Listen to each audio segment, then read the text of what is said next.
Welcome back to The Truth in This Art. Thank you for joining me for my conversations bridging arts, culture, and community. I am your host, Rob Lee. Today, I'm excited to be in conversation with my next guest, who is a Washington, D.C. based and award-winning documentary filmmaker and photographer with a passion for bridging the gap between community preservation and fashion. Please welcome Jeronique to the show. Welcome to The Truth in This Art. Thank you for spending some time with me today. And before we get into the deeper conversation, I would like to give you the space to introduce yourself in your own words. And I think it's important to give folks like the opportunity to say like who they are. You get these artist statements, you get these bios, these marketing materials. And I've filled out a few grant applications, right? And sometimes I got to write things in it don't sound like it's me. So I want to give you the space to say who you are in your own words, please. You know what? And I'm so glad that you say that, because I am a person who believes that bios miss so much of who we really are. Like, imagine having to condense everything you are, everything you were, and everything that you will ever be into one or two sentences. How fair is that? How fair is that? So in introducing myself in my own words, I have to say that I try my best to avoid bios, just because I will have to constantly be changing them, because I myself am constantly changing and evolving and growing, not just as a person, but as an artist and as a human being. So if I had to introduce myself in a few words, I would just say, well, hello, I am who I am right now, but definitely not who I was a few days ago. And of course, I'm not who I will be in 5 minutes, because even the voice changes. Do you see that? So imagine a bio. It would just be all over the place. I'm not all over the place in a lot of ways, but biographically, I am all over the place, all over the world, all over fashion, all over watching and observing people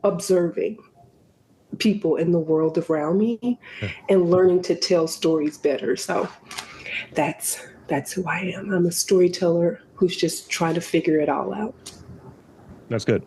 It's good. And thank you. Like, you know, I think getting to sort of the doldrums of having sort of those answers. It's like, I do this. And it's like, I don't know if that captures you, and being able to really think through it and evolve as it goes along as to, and I like the way that you put it, like, I'm not who I was, I'm who I am at this moment. I'm not who I'm going to be later. That's it's really good, actually. So generally when I start off, I really like to get sort of the sense, setting that foundation of like creatively speaking, since, you know, the focus of this podcast is arts, culture, community, and, you know, seeing sort of the preservation thing, seeing sort of that development background, and then seeing photography, videography, storytellers, so many different elements that definitely got my mouth watering, got my you know, intellect and kind of, you know, eyes open. And so I want to like start where did it begin as far as like creative experiences? Like, what is a really early one that comes to mind for you, whether it be in storytelling, whether it be something from your past that sticks out, that you look back at this stage in the journey? It's like, I remember that has something. I see that popping up in my work. That is a very good question. And I think for me, it started probably like before my memories even began. As I said before, I love to observe the world around me. So I just remember being a baby, you know? I do. And I remember like being fascinated by everything that was happening, because everything in my life, it just felt like, oh, this is big. Oh, this is interesting. Oh, wow. And so it just started at a very, very young age, watching my mom and my dad and my sisters and the community I grew up in. And I just to give you a little background about the community I grew up in. I I grew up in the hood. So, or, what we call the hood. I grew up in the projects. You too? Yeah. And I think that, everything is fascinating when you're growing up in an environment like that. There are so many different and unique type of people in those environments. There are so many different stories that are happening inside of each of those households.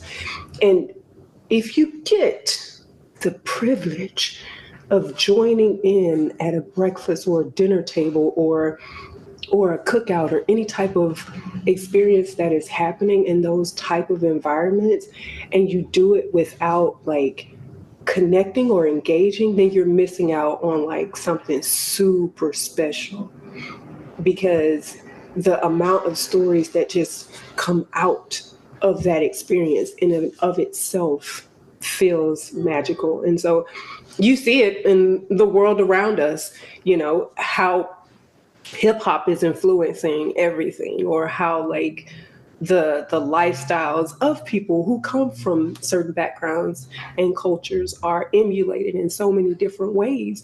And a lot of people don't understand it's because of the uniqueness and the value of the stories that come from those experiences and from that community. So that's where it started.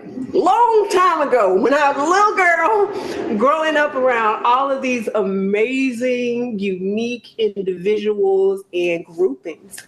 Yeah. I think, I have a thing I'll share with you in that vein. I think the interesting thing about, having sort of the jacks, the ghetto, the hood, if you will, you know, living in Lafayette Projects here in Baltimore, building 1035, the seventh floor, and you see a lot of different things. You try to piece these things together, and I think as far as some of the stuff that you're exposed to at a young age, I lived there from 5 years old to 10 years old. And I had an imagination, and I was always sketching. I was a little bit of an illustrator as a kid. That's what I thought I was going to do creatively. And you see a lot of different things, and I remember sort of different parts of that time. And one thing I'll share, we had a neighbor who was involved in some drug stuff, and it resulted in him being thrown out his window. We heard the whole thing because and we were on the seventh floor, by the way. So we heard all of the commotion and we saw sort of the result, right? And I remember that story, the pieces that I saw at a very young age, that I wrote it into a short story in high school. And I got like a creative writing award for that story, and they thought it was fiction. Wow. So having sort of that, and I think the interesting thing about those types of communities, specifically like subsidized housing projects and all of that stuff, you're in one big building, but then you have, as you touched on, all of these different households. It's like, oh, that's just someone else's room. No, that's someone else's house. And you don't connect in those ways, at least in the era in which I was there in the early 90s. But I remember some of that was not a great memory, right? But I remember some of the fonder memories that I had. One that comes to mind that kind of makes me think about sort of the preservation thing and sort of how the city has changed over this time. Like, I've never really left Baltimore. I've gone to other places to travel, but lived here for nearly 40 years. And I remember a thing that we used to do. We would walk from the projects, from Lafayette Projects down to United Artists movie theater when I was younger. So my family and I, we take this long walk across this like bridge or what have you. And the theater no longer exists. I think it became like a community college, and then now it's something else. I don't know. But the theater is no longer there, but the memory's there. The memory sticks. Could you share an experience from your youth that really like sticks out, and maybe, sort of extra points, if you will, if it doesn't exist anymore, sort of the place maybe, or sort of that situation? Because I think memory is very important, especially when it comes to the preservation of things. That is a powerful question. Wow. I think that fortunately, fortunately for me, there's a lot of stories that stick out from my childhood just because, again, we didn't really have phones all the time. So we had to like engage Yeah. with outdoors and with the people and with all of these things.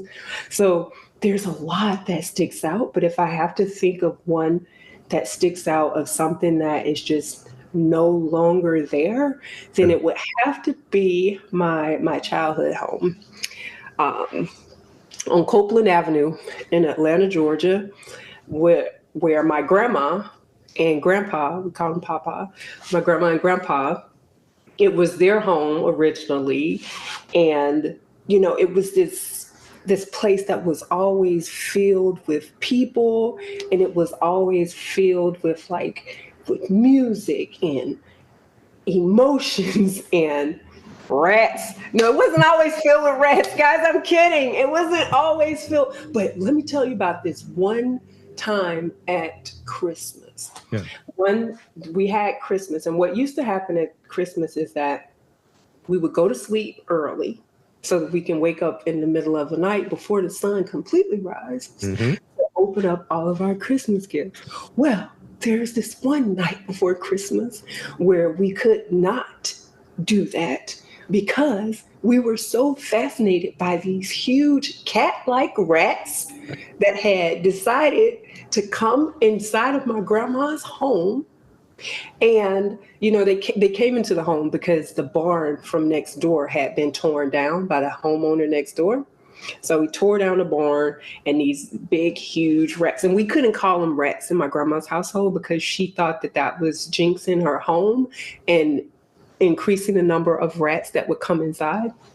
So we couldn't go to sleep. So we stayed up all night trying to get rid of Big Mama, is what we called it, again, because we couldn't call it the R word. Um, and so finally got it out of the house, and everybody was so tired from waiting up that we kind of passed out and fell asleep. And so it was a Christmas where we broke tradition, and we weren't able to do that early morning, waking up and opening the gifts and stuff. And so what is important to me about that is that house is no longer there because of all of the changes that are happening in the city, like gentrification and things like that. So the house was torn down within the last 2-3 years. Yeah.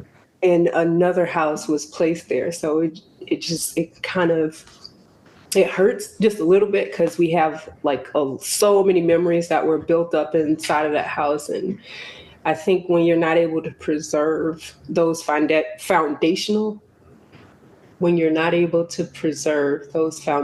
pieces Yeah. of your childhood experience and, the community that brought you up and things like that, I think that is kind of something that hurts a little bit, but that's what sticks out from my childhood, my grandma's home. Thank you. And I have a segue there, but I want to comment on this real quick because I think it's kind of funny and I think you'll appreciate it. I want there to be almost like some Tubi movie, something a little low rentish, but it's like the ghost of gentrification. Whenever someone's place is demolished, it's like, here's these black memories you're not expecting. Like, oh no, what am I going to do about this? my vegan waffles won't be able to, whatever, you know what I mean? But it's something about that, being that it happens so rampant, and a lot of times, these places are very sacred and very important to us. And more often than not, we capture those memories, especially places that are gone, that are no longer here, because it's really in here. It's really in here. And a lot of times in images.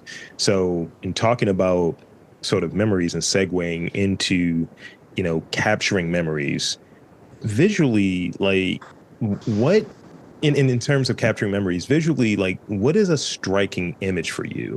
We have the photography background, the videography background, and then there's style and fashion. So I'm seeing this sort of through line. I see what you're wearing right now. I like that shirt. I'm observational as well. So talk about sort of what was that development of that visual component, sort of the photography, sort of that language. What was it about that visual language that piqued your interest initially? So the funny thing is, we had Polaroid cameras, and I mean, Polaroids was my generation, y'all, but I'm just saying, we had Polaroid cameras in the household, and we also had the disposable cameras in the household. And I think what piqued my interest was we had photo albums. So you see photo albums, and then you see these pieces of history that are only available to you from this little photo. And I'm not sure if it's still said now, but it used to be said like a picture is worth 1,000 words. Yeah. But because there's so many pictures, everybody is photographing everything now, and everybody is video taping everything now. I think the experience is a little bit different. But for me, the striking moment was seeing those little pieces of history and wondering, oh, well, I wonder like what was playing in the black background? What type of music was playing in the background? Like who else was there? How did all of these people get into this one? Why did they choose to wear that? Oh, that actually looks pretty cool. I wonder if I can find that in a store somewhere. So just looking at those little pieces of history that weren't being like, it wasn't being like on blast every day. It wasn't on Instagram every day. It wasn't on these like popular spaces, and thinking there's a bigger story behind this. There's something that's not being said, and just trying to figure out those 1,000 words that were behind that picture. And if I have to say like a striking image, in specifically, my great grandma is Blackfoot Indian, or was Blackfoot Indian. And there is this picture of her, and she has, so this not my hair. I'm not gonna lie to y'all. This hair is not mine. But this was what my great grandma's hair was. You would see her, she would keep it slicked back and in a ponytail from time to time. But sometimes she would have like those braids, and seeing those beautiful braids on her dark skin. Her skin was like my color. And then knowing historically she was Native American, and just wondering like, like what does that mean in the sense of what our family is, or who we are as people. And my great grandma, she was a huge storyteller. Like she would sit us down all the time, and she would share these stories. And then my favorite thing was when the thunderstorms came, because when the thunderstorm came, the lights in the house had to go out. Everybody had to be quiet, and we had to respect the Lord's work. But in that respect, it would come, in that respect would come these powerful stories that my great grandma, my big mom would share with us. And so the striking image was this picture that I saw of her when she had these like beautiful long ponytails, and she had on like traditional garment, and it was a magical experience. And thinking like, oh, my great grandma she's actually, I think she's more special than the rest of us. And I like that you stitched that together for us very well, and sort of describing sort of the image, but also the visual component of it, sort of how your great grandmother looked with, sort of the braids, the ponytails, and sort of the garb, the fashion.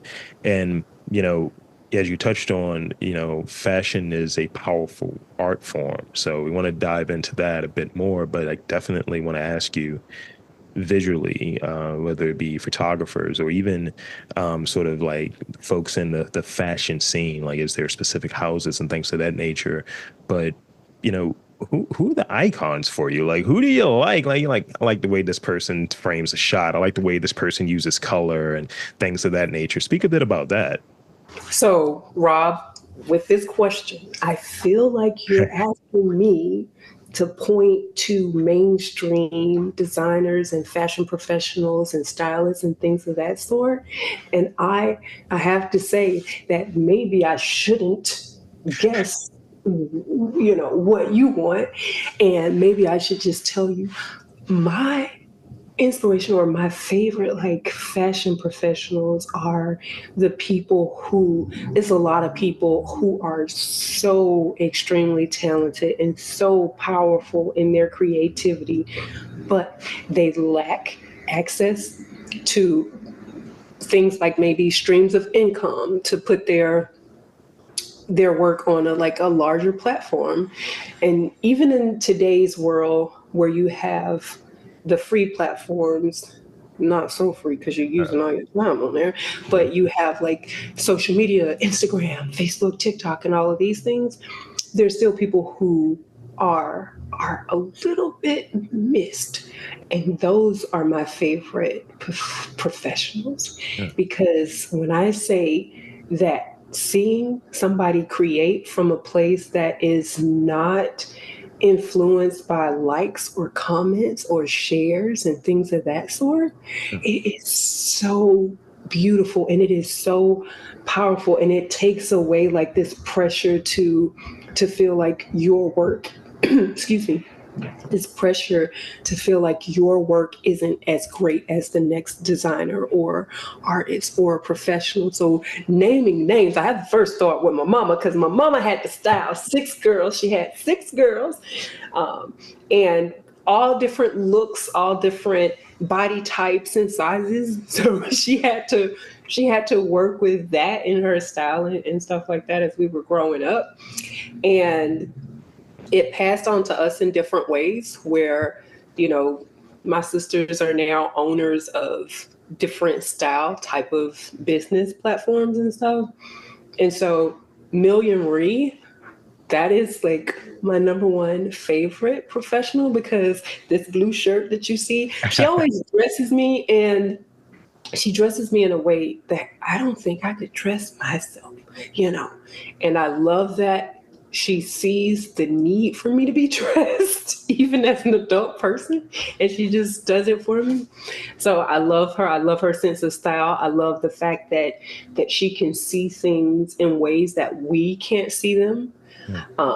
And she can create these pieces that tell stories, and that puts me in places where people are saying, hey, where'd you get that from? Or, what is that like? What is that about? Or what does that mean? Because I myself believe that our clothes or the clothing that we choose or pass on, they all have these big stories behind them. Yeah. So her ability to throw clothes on me in a way that helps with the storytelling capacity of some of the stuff that I do is fascinating to me. I also love, there is a fashion, let me tell you something. I don't even want to say this person is a fashion like designer, because if you ever meet him, he is not just like, he can do fashion, he can do photography, he can do he the man the man can do anything. And you know how there are people who they can do one thing very well, but they could do like other things mediocre. Sure. No, this young man, his name is Trayvon Green, or Travon Naim. I'm not sure what designer name he's going to go by. He's born and raised native DC, native Washingtonian.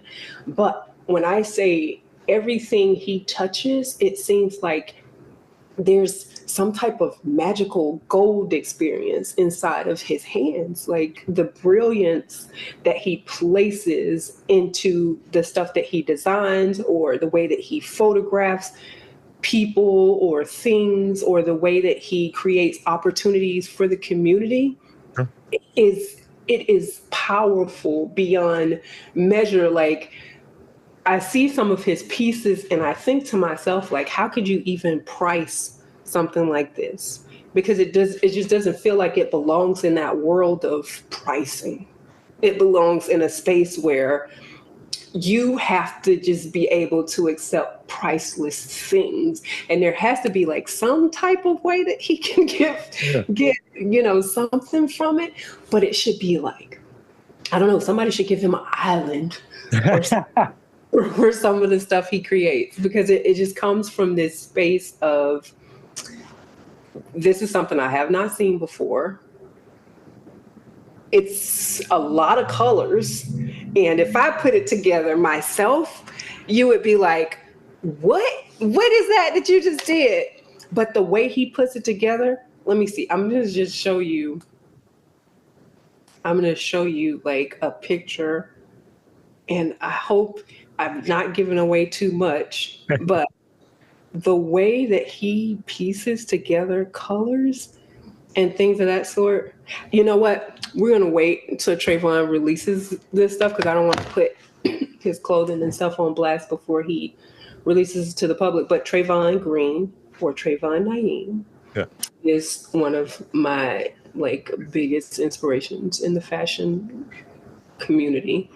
Now, if you want me to name names of the other people out there who already have made a big name for themselves, I'm just not going to do that, Rob. I'm not going to do that. No, I dig it. And I think sort of where you were touching at, it speaks to sort of, I guess, intention, kind of going back to some of the stuff that was mentioned earlier, as far as, images. Like, we put a lot of stuff out there. Some might say too many images on the socials, and having that there is, we're part of almost a commodity, and sort of people are putting looks together and putting visuals together just to get those likes.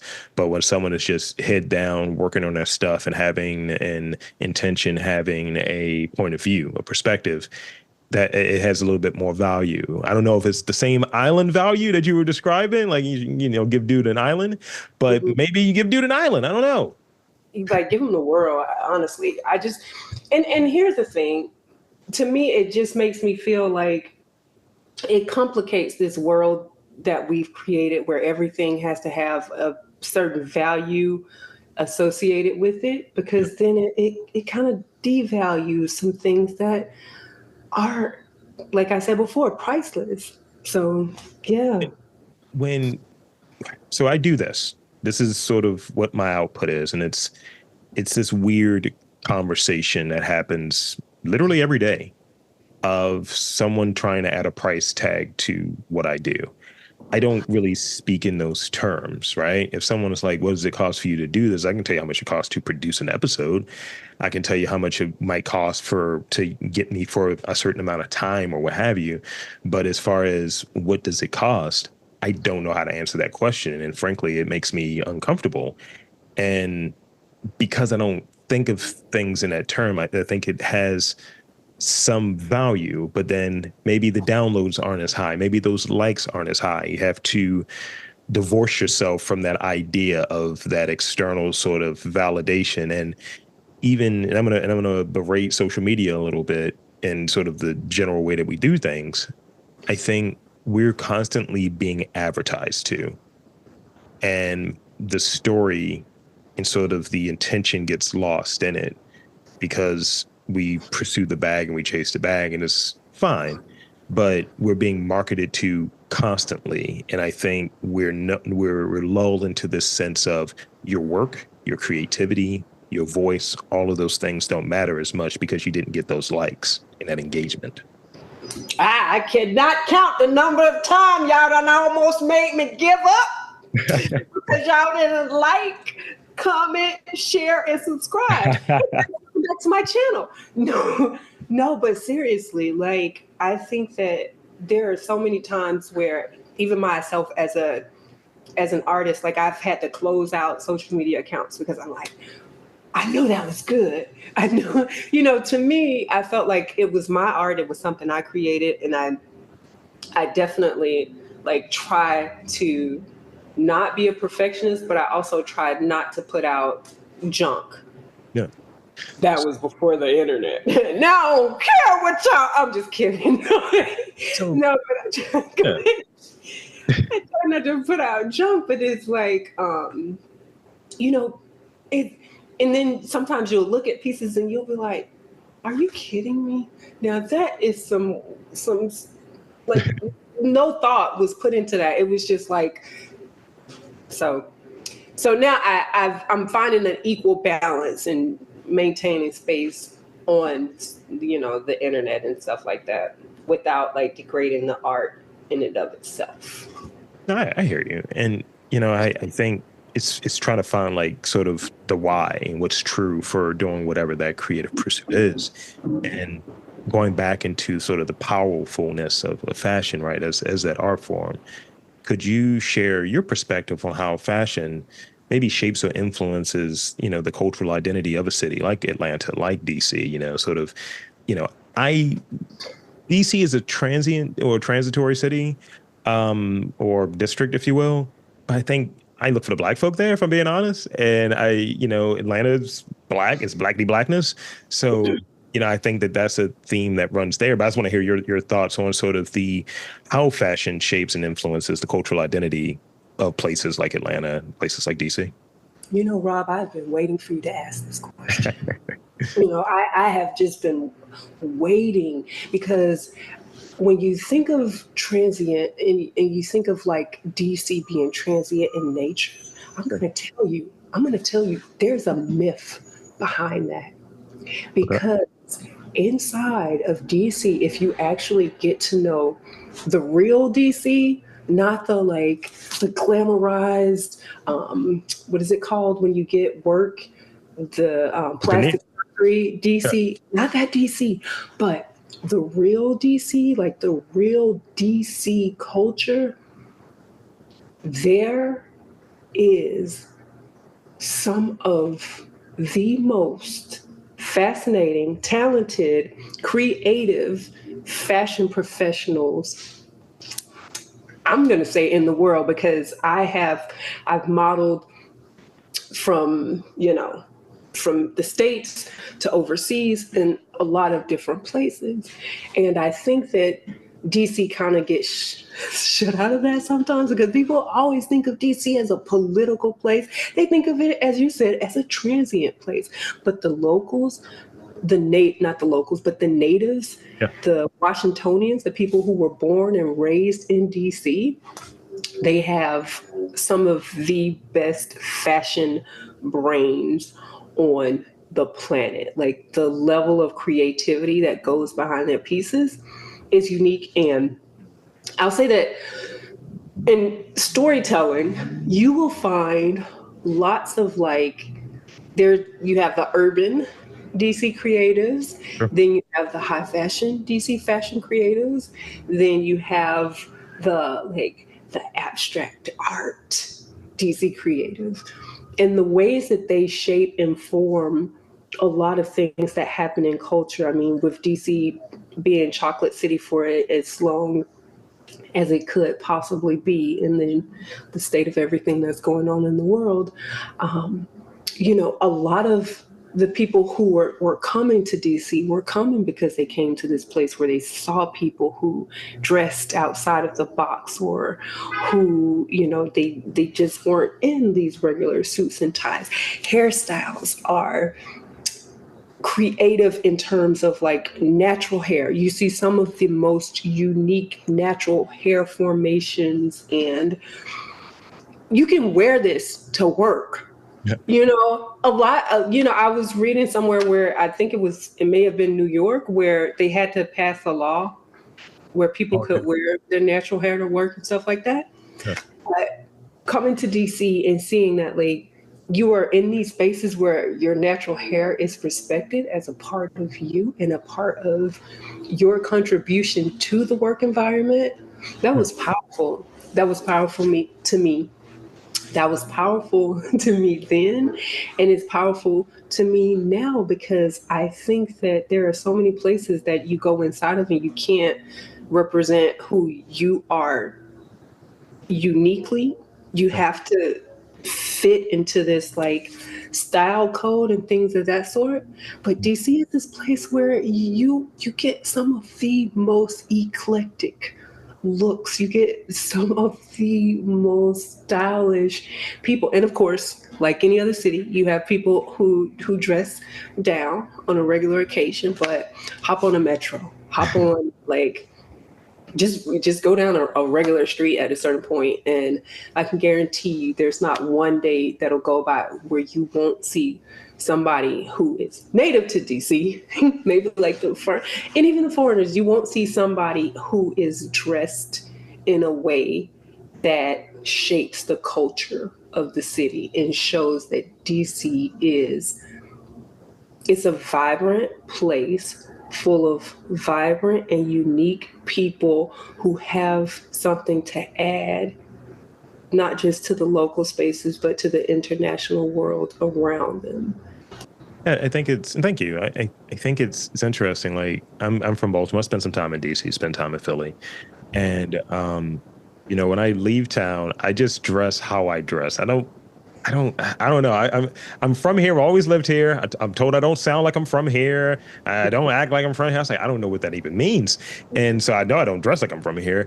And it's sort of that thing. Like I dress like, the story I'm telling, if you will, is that of a utilitarian dude that's always busy.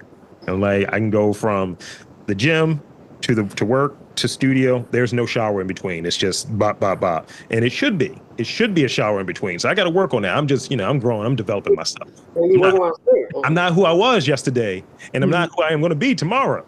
See? Exactly. See, we're here. Hopefully I'll be showered tomorrow. But I think when you see people that have like sort of this unique thing, what they're presenting, I think fashion is in how one presents themselves. And I think fashion in a very macro sense of how one is presenting themselves, whether it be in their clothes choices, whether it be in sort of how they maybe have their hair, have their facial hair, what have you. And I think that's the first thing that someone sees, to engage in a conversation. It is for some people, it is an invitation. You know what I mean? To say, oh, okay, that looks really cool. Where'd you get that? What's you see these videos on Instagram of, man, what's the motivation of this fit you got on, bro? Where'd you get this from? And it's more to talk about the price and designers and things of that nature.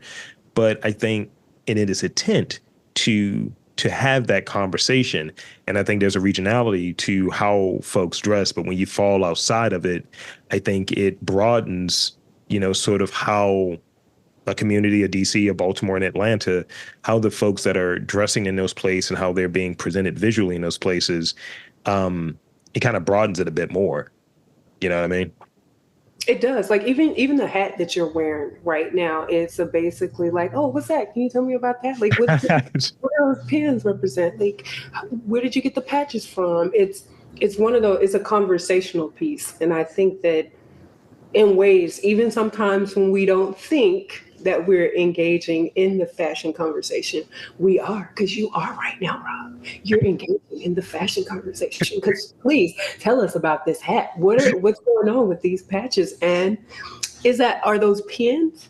These are all pins from, and that's the thing. And thank you for asking about that. The hat is just a hat from some merch I got from my podcast, but the pins are sort of the thing. I've collected a lot of pins from different things. There's a Basquiat pin on here. There's a pin from Tola's Room and a pin from my old podcast that's in the back, and just from different places that I've gone that have some relevance to either what I like from an artistic standpoint of people I have connections with in doing this podcast that happens to relate to the whole art scene.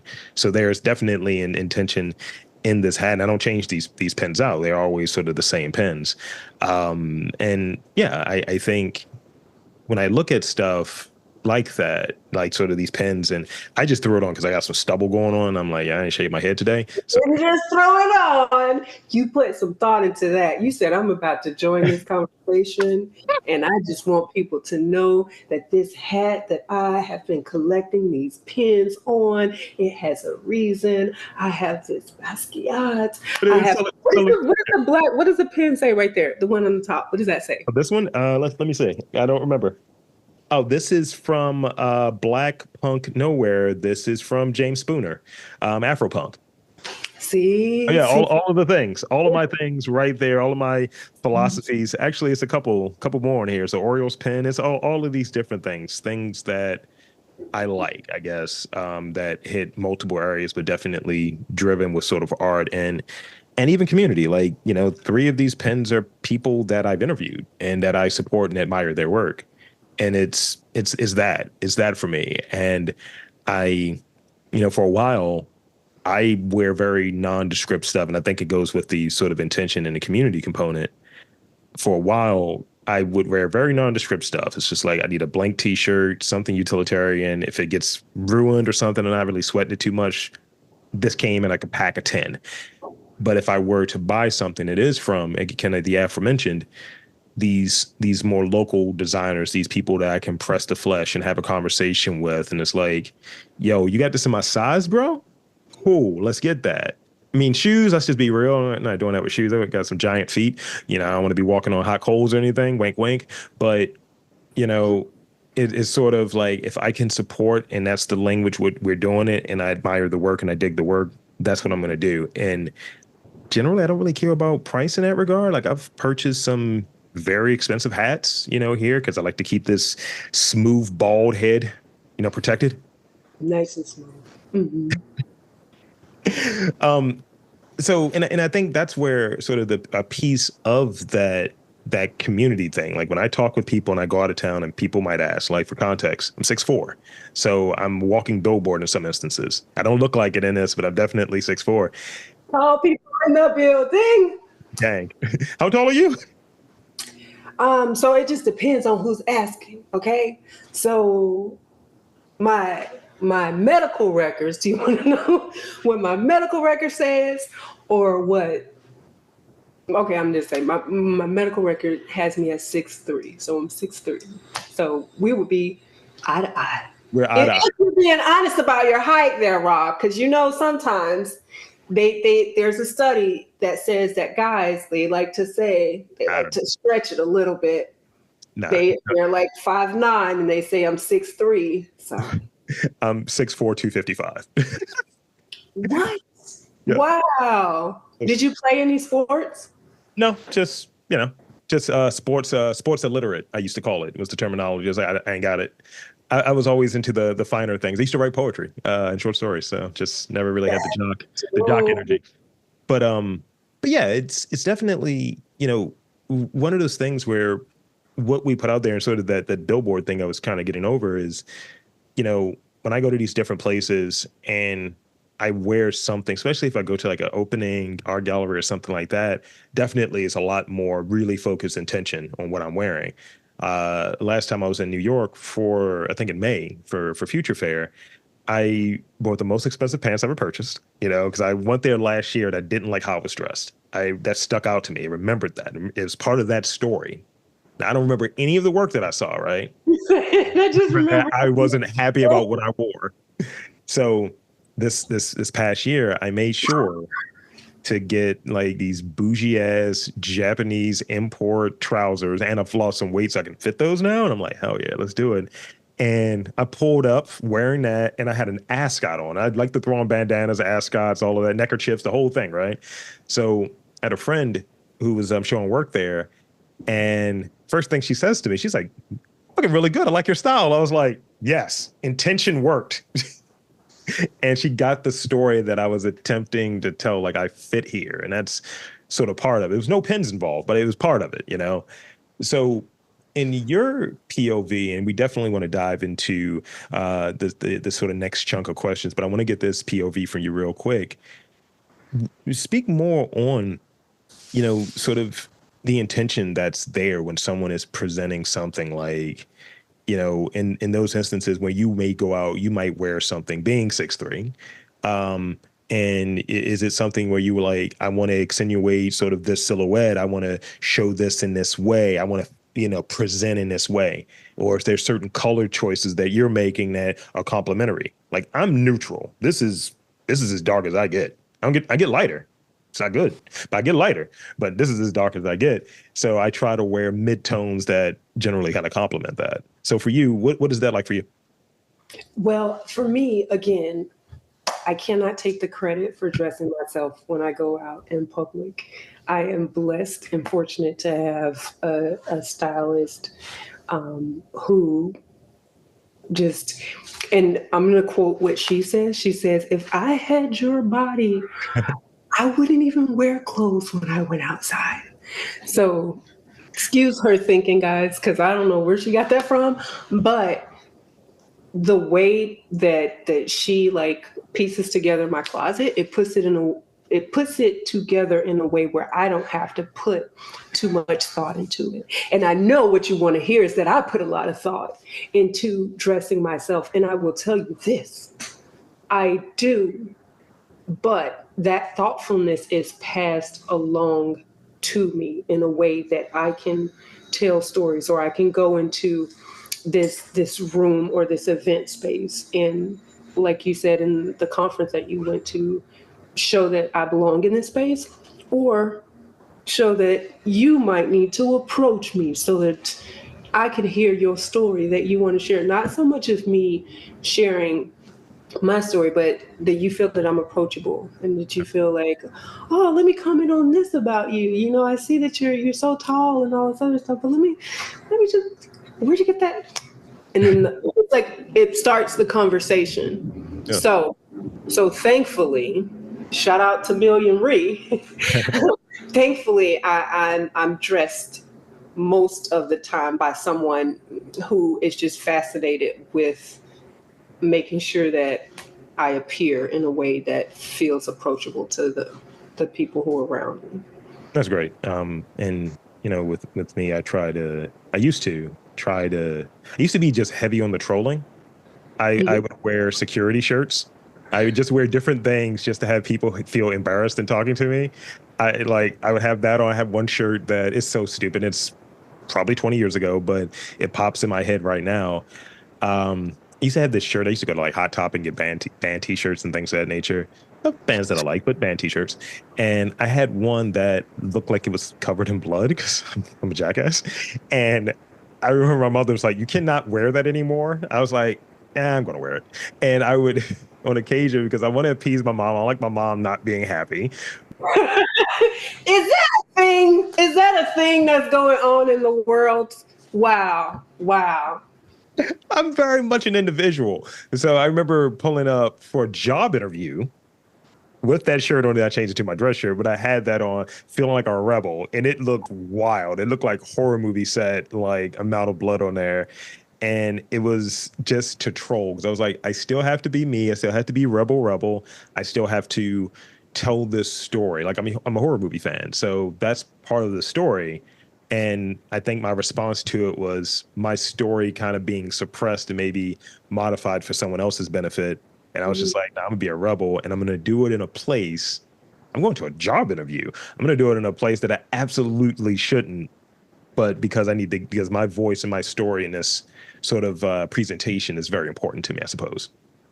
Did you get the job? I did actually. 'Cause See? I quickly put it on. I mean, look, I'm really good at interviews. I don't know about podcasts, but I'm really good at interviews. Um, so let's move into towards current projects, more current projects. How is it the creative process? Well, actually, let me step back. Moving towards current creative projects, let's talk about the Great Eight Fashion Tour and how your creative process has evolved while preparing for the documentary and building it out. Let's talk about the Great Eight Fashion Tour. First, let me just say, I just have to shine light on one, again, the distinct fashion community that exists in DC. It's called the Great Eight Fashion Tour because DC has 8 wards. Now, what I've learned along this tour is that natives, they don't think in terms of wards. They may say like, I'm from uptown, or I'm from northeast or southeast, but they don't think in terms of wards. I'm still working to figure out where that concept came from, and why it's popularized now for those of us who are non-native. But that's just one of the things that I'm learning about the culture of the city. There are so many different forms of like speak or language in DC. DC, I don't know if you know, it has a lot of its own verbiage and a lot of its own words that were crafted here and created here and molded and that come to life in the things that people wear or say. Um, Mumbo sauce, beating your feet. Let me go back and say that again because it sounded so not beating your feet. No, cut that. Beat your feet, beat your feet, beat your feet. We're going to take your DC card away from you now. Yes, they're going to take my card. Oh my goodness. I feel so bad because I just said that so wrongly. But, you know, it's I think that the Grade 8 fashion tour explores just a lot of these things that are 100% specific to DC and the things that have not just influenced the city as a whole, but have like taken space in other places around the world. So in creating this documentary, this short film about professionals or fashion professionals in the city, and their backgrounds and what brought them into the fashion landscape or the fashion world. I think what we learn more is we learn more about how DC became the city that it is now today. Um, we learn a lot about the culture that is, I don't think you can suppress it fully because it's always going to stand out and shine in different ways. It'll always stand out and shine in the ways that the restaurant scene happens or the way that, DC has a lot of murals and stuff on the Yeah. buildings and things of that sort. And I think that when you when you go on this tour or this journey in this short film, you see how much fashion exposes you to places in the city that you never knew existed. People in the city who, again, are super talented and just the different ways that people speak who are actually official DC people or DC natives. DC people or DC natives. I had to restate that because there was a giggle on it. So my creative process has evolved because basically what's happened is I started the journey, and to be honest with you, I was like, oh, okay, I'm just going to find 8 people in DC and we're just going to tell their story and that'll be it. But when I tell you that one fashion story leads to another fashion story, leads to a deeper fashion community, leads to like all of these powerful things, all of these powerful ways that fashion is actually being used in the city to influence not just culture, but just to influence like the different things that are happening around schools and the kids and things of this sort.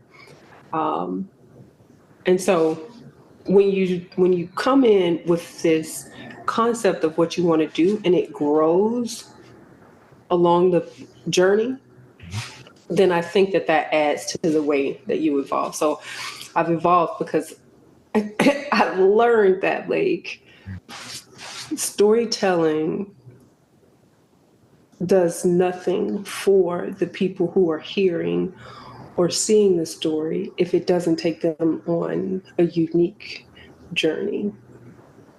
And DC's fashion pieces takes you on this unique journey. In sticking with creative process, I know for myself, I hate starting. I try to put it off. I'm not a procrastinator, but as we got on, it's just like I don't just go immediately into questions. Like, here's a bunch of questions for you. You ready?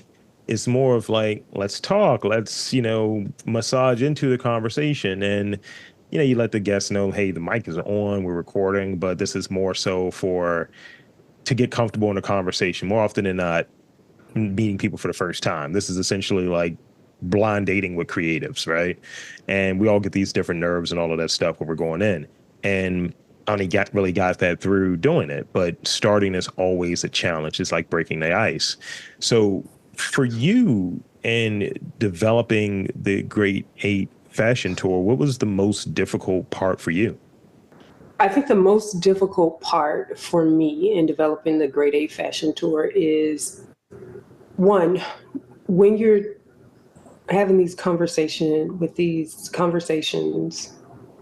when you're having these conversations with these highly creative and unique individuals and people, and they are sharing their stories, the most difficult part comes in when you are asking yourself the question of, am I being fully respectful to the story that needs to be told here? Am I actually telling this story in the fullness that it could be shared? Is it superficial the way that I am crafting this? And so I think the most difficult part is just making sure that, one, the story is being honored in a way that it should be honored. Like, the story is being told in the way that people should hear and feel like, oh my goodness, this, I thought it was just a shirt. Yeah. I thought it was just, some pants. But no, this is coming from a creative who witnessed like so many unique things growing up, and through witnessing those things decided that, you know what I want to do? I want to take this and I want to put it on a hoodie. Yeah. Or, you know what I want to do? I want to take this and I want to make like a dress that nobody has ever seen before in a way that nobody has ever seen it. And their stories get weaved into those pieces that they're making. Oh, But you a did lot, there. yeah, but we don't get to hear them because it's like, oh, that's cute, that's beautiful, oh wow. But we don't get to hear like there is an actual story, not just like, oh, I saw this like pink fabric at the store Yeah. and I decided to get it. But no, my grandma, it's a story of like my grandma was a seamstress, and she made sure that no matter where, like we couldn't even go to the corner store or the grocery store without being dressed to the nines, because if we went out of the house and we looked in a certain way, then people would see us in a certain way, and then we wouldn't get the respect that we deserved, or we would get treated like we were less than valuable in that particular place or space that we were in. And so we had to wear clothes in a certain way just so people understood, hey, these people are respectful. And so the story's deeper than that, but I don't want to expose those stories without you watching the documentary. If I give up too much, you might not go and watch it. But it's going deeper into like the experience that happens before those clothes make an appearance in the world outside of the creator. That makes a lot of sense. And even something as it's not considered in the fashion conversation because it's something that's a commemoration. But, if I see someone wearing a really striking, let's say, family reunion shirt, for sake of argument, I might ask them, hey, I don't have any. I have one shirt that commemorates something. The only reason I have it is because it was for an award that I won, and they did the branding based on my podcast. That's the only reason I have that shirt. It has some connectivity to this sort of story. If I'm going back and talking about this arc, I can point at this shirt within the archive as part of telling that story. Here's an aid for it. I I did this talk about 2 years ago, in front of an audience. And it's that was what I was thinking about. I hate starting. That's what I literally, that question I lifted from the start of that talk, that I hate starting.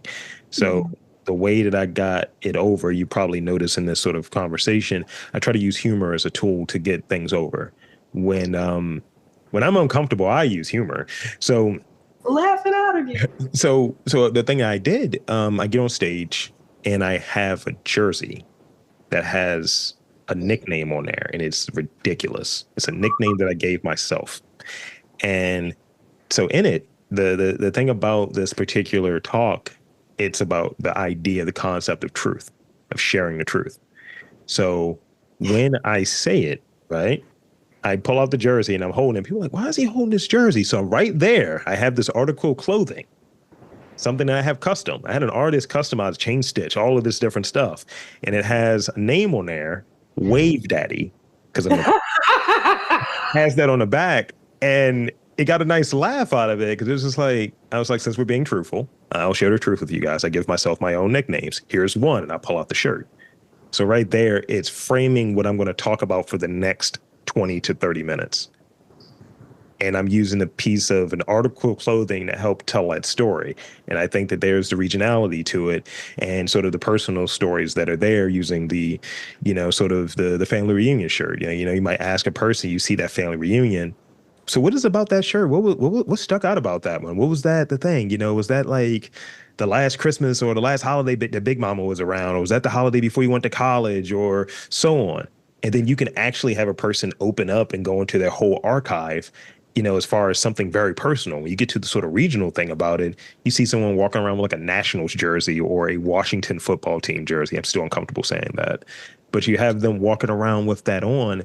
But if they do something a little interesting, a little different with it, like let's say it's from a specific player or from a specific era or a specific type of that jersey, they might get like the what is it? The what's it you're saying? Chris Pirate get his like Wizards jersey, and it Oh had yeah. the flowers on there and all of that, and it's like, oh yeah, this was custom, bro. I got this in this way, or I got this Washington like football team jersey, and this was back in the day when John Riggins was on there. And I remember going to games with my dad.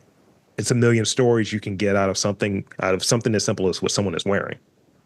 100%. And but first, we're not gonna go past this wave daddy situation, because before I even comment on Oh, the the clothing pieces and the talking points from this clothing piece, we have to go back to figure out what was that about. I was told I have daddy energy and I'm an Aquarius. It's very simple. Oh my goodness. I was told I Oh, have daddy energy. I honestly, I think I know about signs, but I don't know enough about Aquarius. What is that? What month Uh, is that? Tell me the month. January. Oh, so that's like that. Oh, no, I'm a cusp now. Like, I got the Capricorn side too, and we're petty. Okay. Yeah, okay. No, but it's definitely sort of one of the more unique signs in the whole thing, or have you, and the philanthropist of the zodiac. I've been told. Yeah, yeah, but definitely having the dad energy, and being wavy like an Aquarius. I was just like, let me just put these together and put it on a jersey and see if that works. So that was the intent there. Yeah, and I'm so glad that you spoke on that piece, because DC one, it is a place where some of the most fascinating events and things like that happen, like outside of funerals and birthday parties. You have like inaugurations, you have protests, you have like these just these things that go on that change the world around us. Yeah. And a lot of these places and events and things that you attend, they do have those t-shirts and stuff.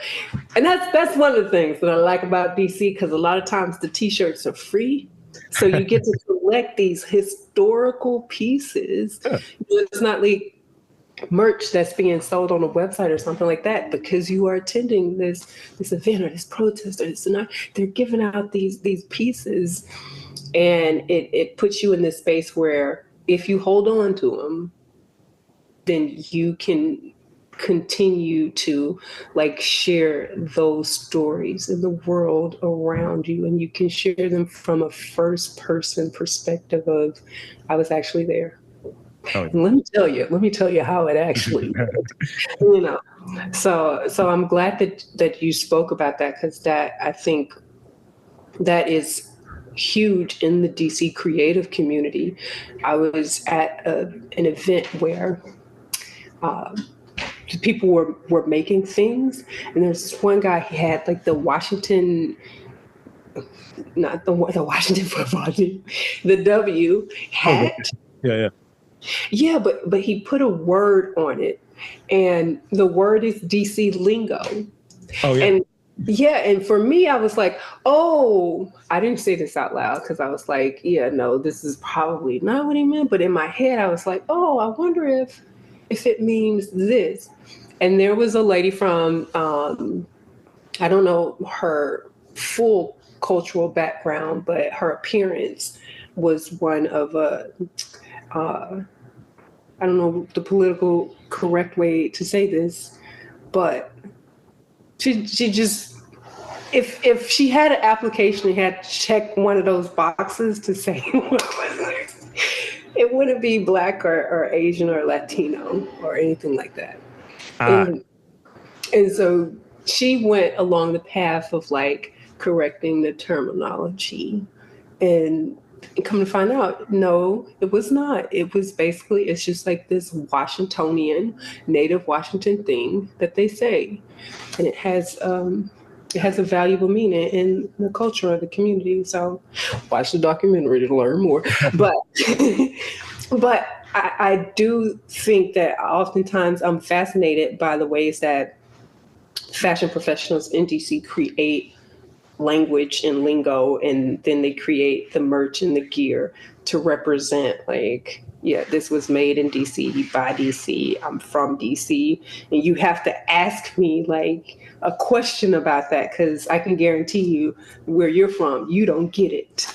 no, So I dig that. And I think that's a really important sort of distinction there too, where, when you're preserving culture, when you're trying to, you know, sort of have this part, like we have sort of and we talked about it a little bit earlier, sort of this is the public sort of veneer, the makeup version of it, and here's sort of the real thing.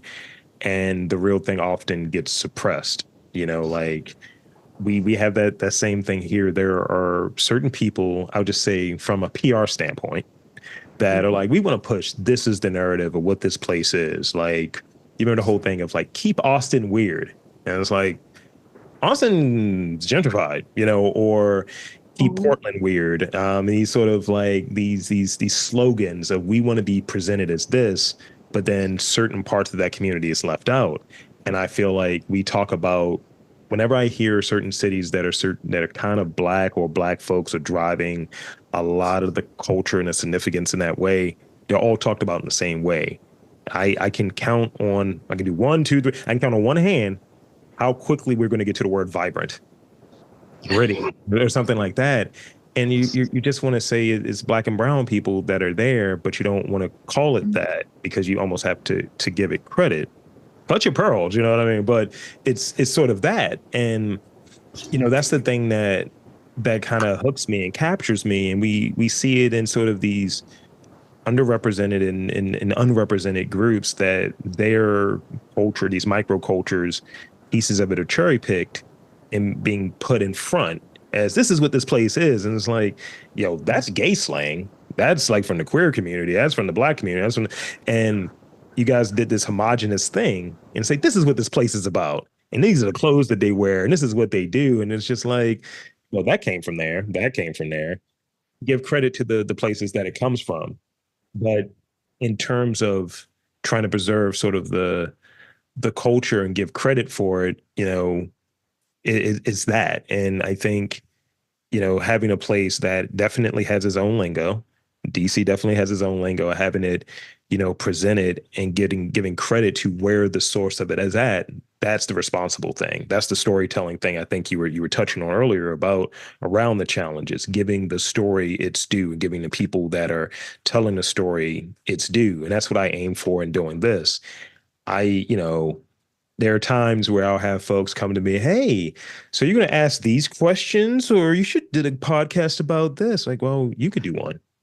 I teach courses on it. I can train you how to do it, but you should do that one. I'm doing this one, and I like to give people the space to really articulate who they are. And before we get into sort of the rapid fire things, I got one more like sort of real question I want to ask you. And it kind of like ties sort of, I think, a lot of what we talked about together. So where can folks check out the documentary?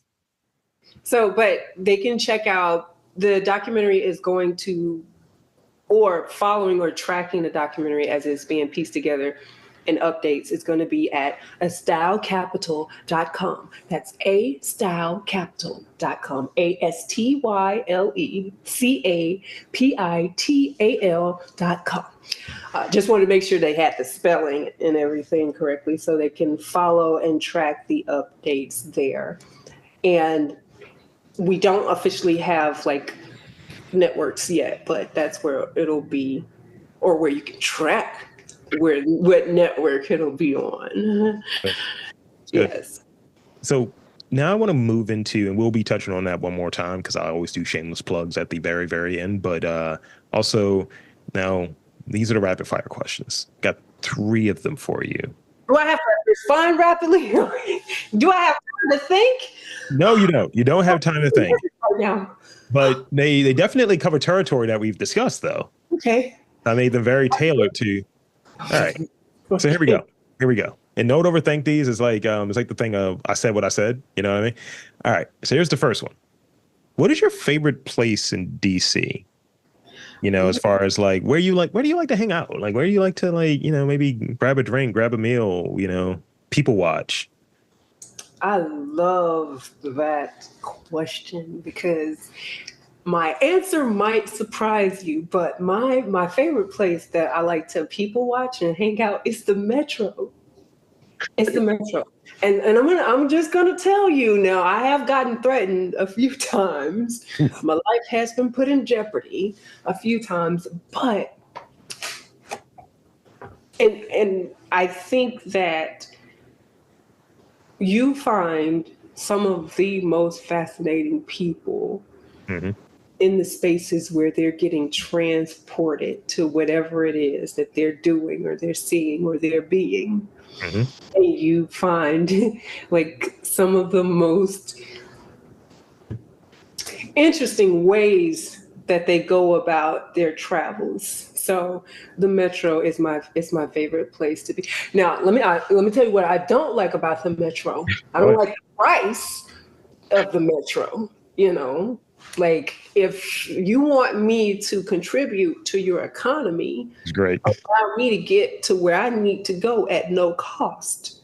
So you want me to contribute, like let me go at no cost. So if you ever go on the Metro, I will say this, be careful, not because of like of violence or like your life is in jeopardy or danger and stuff like that, but be careful because you might leave that experience with a story that you will never see or hear anywhere else. So this is the next one I got for you.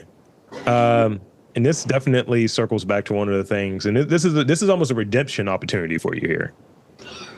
What is your favorite piece of DC slang? Oh my goodness. See, I'm here to help. This is a redemption piece. I'm gonna have to say I'm not gonna hold you. Now We take that as well. That's kind of ours as well. I don't know about that one. We're going, please. You can say that, but I think it started here in DC. You know that it's the same battle that's going on with Mumbo Sauce. Like there's a battle with like, is it actually DC? Is it? And I'm like, let me tell you something. I don't know, but I didn't know about Mumbo Sauce until I got to DC. So, you know, but I think that no conversation can be left with like favorite slang without saying Mo, you know. That's the one I was hoping you were going to say, because I did an interview with someone who has my namesake. And he's like, yeah, man, I'm a Mo. I was like, I don't even know what that means, bro. Like, I am from East Baltimore. We met in person before. I didn't know this about you. What is a mo? And he's just like, you know. I was like, nah, I don't know about that, bro. Like, Yeah, it has to be like Mo. Hearing people say Mo, and you just like, okay, because in Atlanta it's shawty. No, maybe not anymore. Let me stop because the way it's coming out of my mouth, it doesn't even sound like the people they would shun me. Like, why is she saying it like that? It's not shouting. It's so not. here, so I'll throw this your way. We use the term dummy here, and I don't even sound right saying it. Okay, thank you. So So we. we're on the same page. Mm, Just post it up. So this is the last one I got for you. mhm, Um, and this is the one that trips people up surprisingly. mhm. It's the last movie you watched. The last movie I watched was Bad Boys, Bad Boys. Oh, what you gonna do? What you gonna do when they come for you? But let me tell you something. I'm gonna tell you, I watched it in a movie theater that I'm not gonna shame them, but I won't be going to that movie theater anytime soon just because it's very interruptive. And and I love the Bad Boys franchise Uh-huh. because Martin and Will Smith, they're so funny on the screen together. Yeah. So, I love the trajectory of the story that they created there. Yeah.